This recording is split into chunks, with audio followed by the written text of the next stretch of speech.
In the cold expanse of deep space, where the stars seemed distant and untouchable, a rogue fleet of aliens known as the Kroth navigated the fringes of galactic space.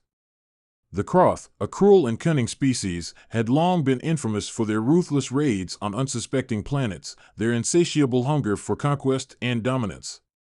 To them, any species weaker than theirs was fair game, to be enslaved, exploited, or eradicated without a second thought. The Kroth had learned over the centuries that to achieve their goals, they needed leverage, something to break the spirit of their enemies, to force compliance. And after countless successful raids across the galaxy, they had perfected their strategy. They would strike without warning, taking prisoners, plundering the riches of entire worlds, and leaving devastation in their wake. But there was one thing they had never encountered in all their years of pillaging the galaxy: the humans. The Kroth were accustomed to capturing the young of other species, using them as hostages to extract concessions, manipulate governments, or sell into the thriving black market of galactic slavery. But humanity, with its unparalleled will to survive, had defied every expectation the Kroth had of lesser species. Human adults were resilient and relentless, but they were not the true source of their concern. It was the children of Earth that would prove to be their undoing. The Kroth had been on a raiding mission when they first encountered the small human colony. They had underestimated Earth's reach, assuming that a relatively isolated planet with a primitive defense system would pose no threat. However, they had no idea what they were truly dealing with. They struck swiftly, in the dead of night, abducting several human children from their homes, leaving behind only terror and confusion. The Kroth were confident that their mission would succeed as it always had before. But they were about to learn something that would shatter everything they thought they knew about the universe and humanity itself. The Kroth ships, sleek and dark, pierced the atmosphere of Earth with ease, landing silently in the shadows of the jungle on a remote island. The alien captors worked with practiced precision, their cold, emotionless eyes scanning the area for any signs of human defense. The children, no older than 8 or 9, were scooped up in the middle of the night, their screams quickly stifled by the Kroth's advanced technology, which rendered them unconscious almost instantly. The fleet then whisked away, leaving behind no trace, no sign of their departure, taking the children to the depths of space where no one could reach them. The Kroth, pleased with their success, did not realize that they had unwittingly made a grave mistake, one that would lead to a galaxy-altering chain of events. What the Kroth did not know was that the human children they had captured were far from ordinary. Humans, even at a young age, were instinctively capable of bonding with one another in ways that no alien species could comprehend. Their capacity for empathy, their desire to protect, and their resilience in the face of danger were unlike anything the Kroth had ever encountered. And when these children were torn from their homes, they would not sit idly by, waiting for rescue. They would fight back. They would find a way to escape. And they would call upon something deep within them that the Kroth could never anticipate. On the Kroth mothership, a dark, imposing vessel that floated silently in the abyss of space, the alien captors placed the human children in containment cells. The children, terrified but determined, huddled together, whispering to one another in hushed voices, trying to comfort each other as best they could. The Kroth were confident that the children would break. After all, they had dealt with countless species, many far more dangerous than these young humans. But the Kroth were mistaken. The moment the children were placed into their cells, something remarkable began to happen. One by one, the children began to stir, their eyes opening as if a switch had been flipped. They looked at each other, recognizing something in the others. The fears they had felt only moments ago seemed to melt away, replaced by a sudden clarity of purpose. They were no longer simply frightened captives, they were a team, a collective force bound together by something deeper than their shared fate. And though they were small and vulnerable, there was a fire in their eyes. The Kroth, observing from a distance, were puzzled. They had thought the children would succumb to fear and despair, begging for their release. But instead, they began to show something unexpected: defiance. The children, with their young minds sharp and resourceful, began to figure out the strange alien technology that confined them. They whispered among themselves, each one offering ideas and solutions, working together as if they had done this 100 times before. They weren't just surviving the captivity, they were adapting to it, using their ingenuity to begin dismantling the containment systems from the inside. As the hours turned into days, the Croft began to notice subtle, inexplicable disturbances within their ship. Their surveillance systems malfunctioned intermittently, strange noises echoed through the halls, and several important devices mysteriously broke down. They dismissed these anomalies at first as technical glitches, nothing to be concerned about. But as time went on, the signs grew more and more impossible to ignore. The children were doing something. They were learning, adapting, and quickly becoming a growing threat that no one had anticipated. Then, it happened. During a routine patrol of the containment area, a group of Croft guards found themselves face to face with an unexpected sight. The containment cells were empty. The children were gone. Panic spread like wildfire throughout the Croft mothership. Security alarms blared as the ship's crew scrambled to respond, but it was already too late. The children, using their unassuming cunning, had escaped the confines of their cells. They had bypassed the security systems, disabled the shields, and sabotaged the Croft's weapons systems, all while remaining undetected. The Croft, having underestimated their captives, had now set in motion their own undoing. For the next several hours, the ship descended into chaos. The children, far more capable than the Croft had realized, infiltrated the ship's corridors, using the alien technology to turn the very ship against its captors. They found weapons, hacked into the ship's systems, and even managed to breach the Croft's control room. They weren't just escaping, they were systematically dismantling the Croft's hold on their own vessel. In the heart of the mothership, as panic spread like wildfire, the Croft fleet commander, a towering figure whose eyes burned with rage and fear, realized just how badly they had miscalculated.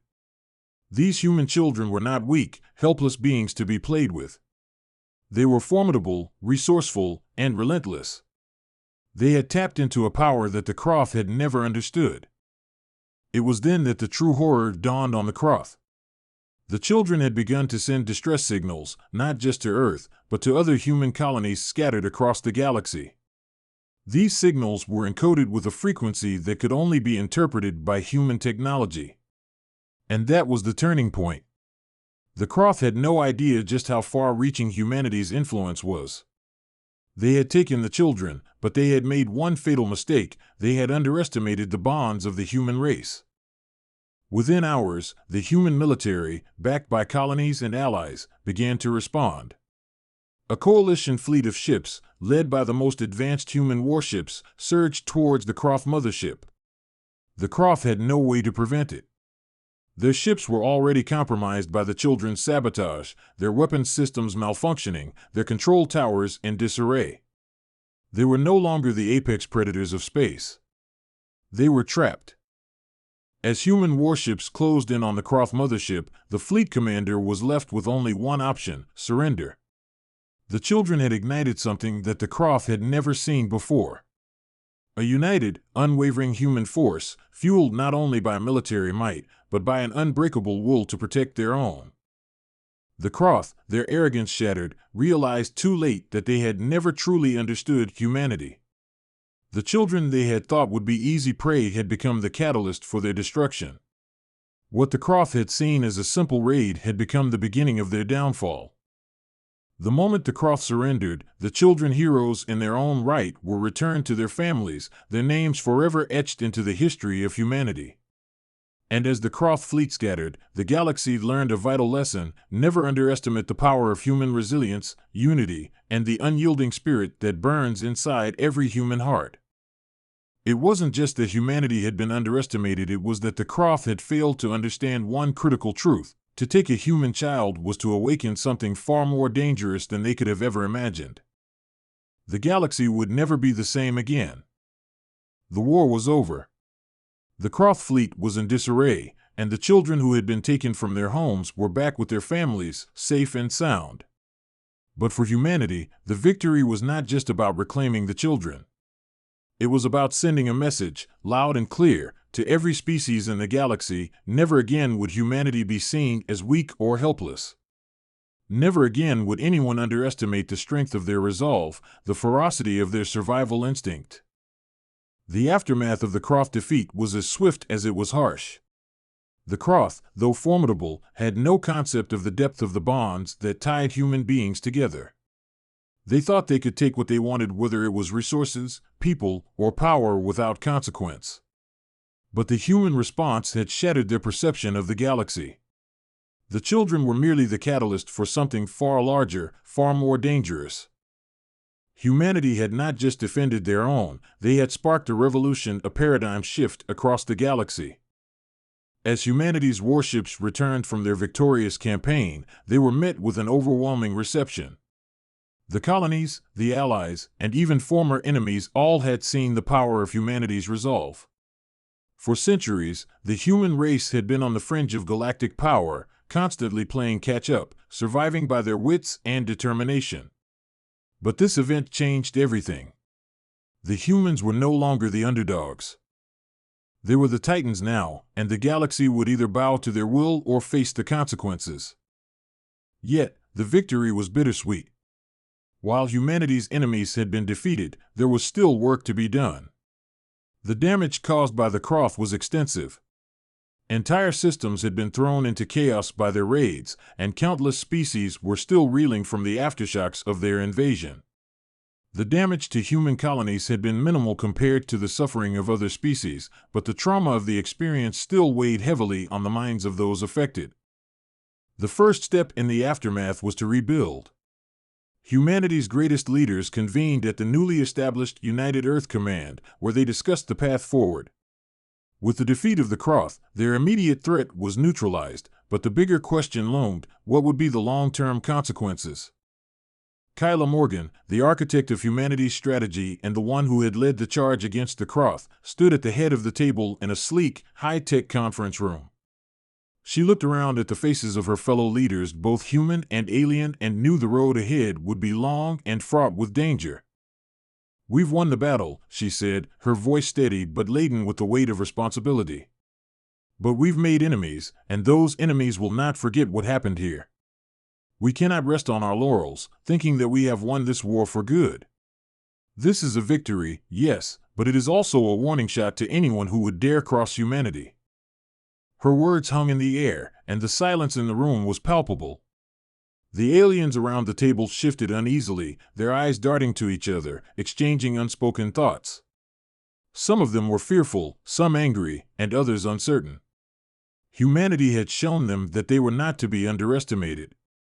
And while many had seen the human race as a minor player in the galactic theater, they were now beginning to realize the full extent of what humanity was capable of. A large, reptilian creature with scales that shimmered in the dim light raised a hand, his sharp, elongated features set in a grimace. "You speak of rebuilding," the alien said in a deep voice. "But what of the future? The Croth are not the only threat out there. They were merely one piece of a much larger puzzle. What of the other predators? The species that have watched this battle from the shadows? The ones who now know that humanity has the strength to fight back?" Kyla nodded, her expression somber. "I understand your concerns. But this victory is not just about power, it's about unity. The human race has always been fragmented, divided by national borders, ideologies, and differences. But when we were faced with the Croth, we united. And we will do so again when the next threat emerges. The galaxy needs to understand this. Humanity is not just a collection of individuals, it is a force of nature. And together, we will stand against whatever comes." The alien, though clearly skeptical, nodded slowly, as if digesting her words. There were no immediate objections. The tension in the room began to ease, but the fear and uncertainty still lingered, an undercurrent that could not be ignored. Kyla turned to the human representatives present. "We need to prepare for the worst," she continued. "And we need to send a message. Not just to our allies, but to everyone.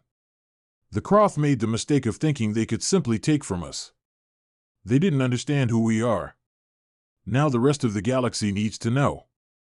In the following days, humanity's response to the Croth invasion began to take shape. A new, unified coalition was formed, not just with Earth's allies, but with species across the galaxy that had suffered under Croth raids. This coalition wasn't just about defense, it was about the future, about forging alliances that would ensure humanity's protection and dominance across the galaxy. The first step was to launch a full-scale reconstruction effort across the war-torn systems. Human engineers, scientists, and workers began to pour into the affected regions, restoring infrastructure, providing aid, and rebuilding what had been destroyed. The message was clear: humanity would not leave anyone behind, no matter their species. This effort went beyond politics. It was about showing the galaxy that humanity cared about the well-being of others and would fight for the survival and prosperity of all. The response was overwhelming. Even species that had once viewed humanity with disdain began to reconsider their positions. The Crotha's actions had united the galaxy in ways that no diplomatic treaty ever could. As the rebuilding efforts continued, however, Kyla's thoughts often turned to the children who had been taken. The ones who had started this whole chain of events. The Croth had intended to break the spirits of those children, to use them as pawns in their game of galactic dominance. But the children had proven something the Croth had failed to see: that humanity, at its core, was unbreakable. Those children had sparked a revolution, and though they had been returned home, they were forever changed by the experience. They had grown up fast in ways no child should have to.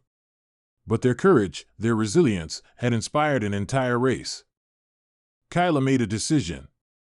The children would not simply be forgotten. They would become the face of humanity's resolve. A symbol of hope and strength that would be carried forward into every corner of the galaxy. They would lead the charge for the future, their voices echoing through history as a reminder to anyone who dared challenge humanity's place in the universe. The galaxy, it seemed, had underestimated humanity. And they would never make that mistake again. The galaxy was shifting.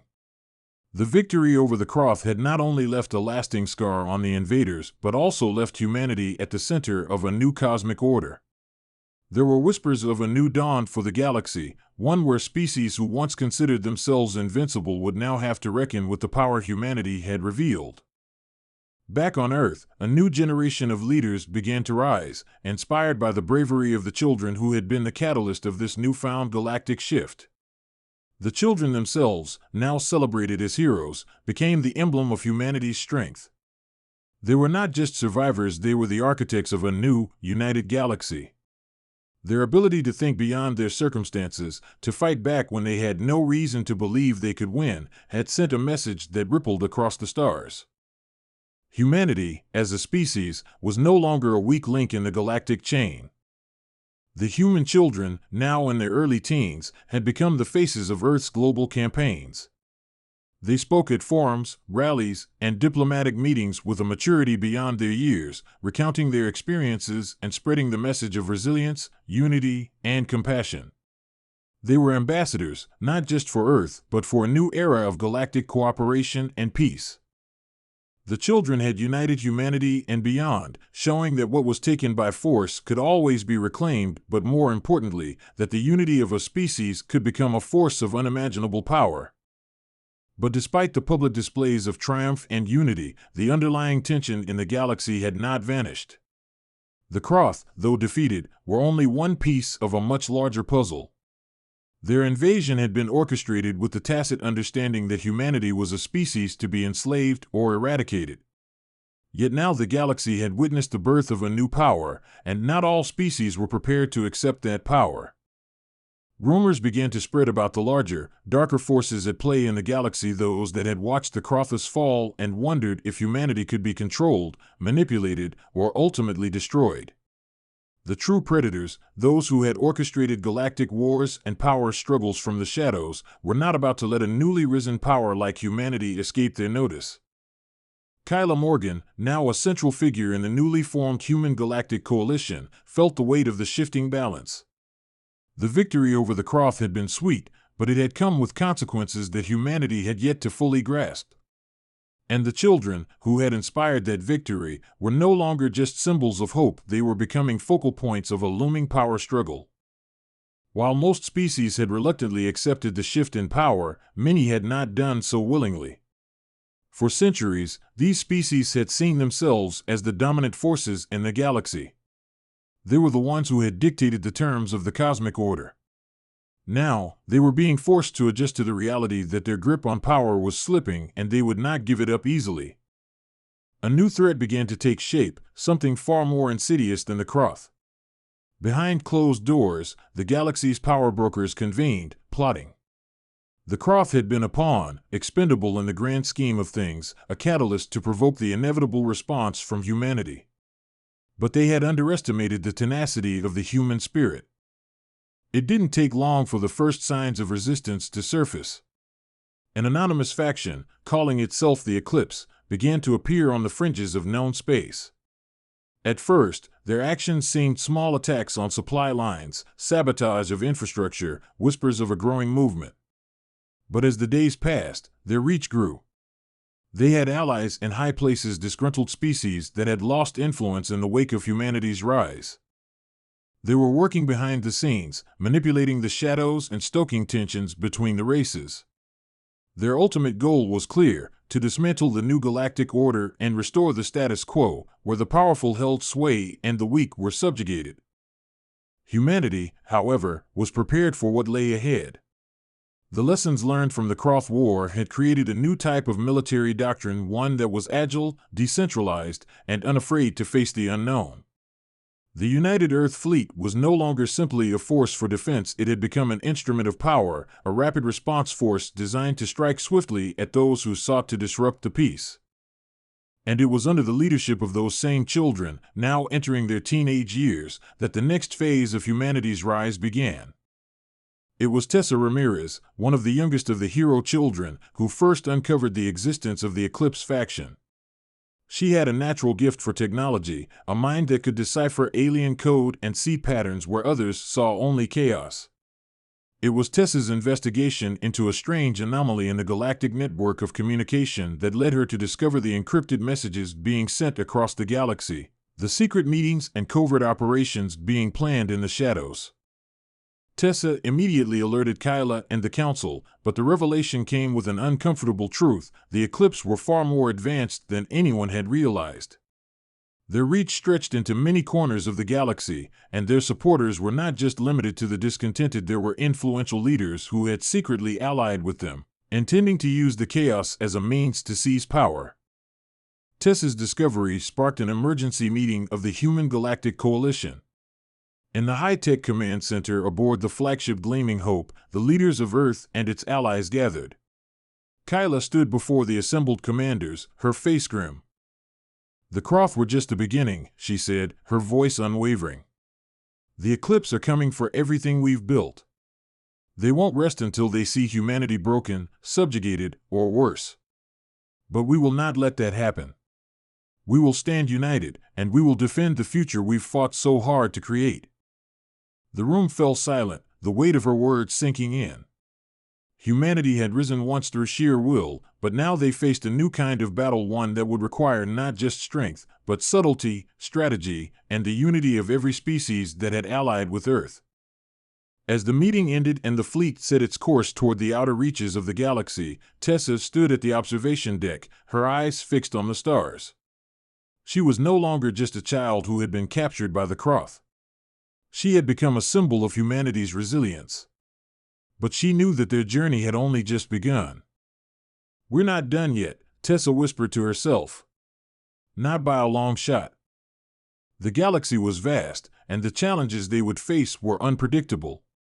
The Eclipse might be powerful, but humanity had something no faction, no empire, no dark force could ever replicate: the strength to fight together, the drive to protect those they loved, and the unyielding will to survive.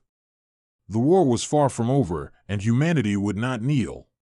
The galaxy would bend to their will, or it would break trying. The fate of the universe hung in the balance, and humanity would not fall quietly into the shadows.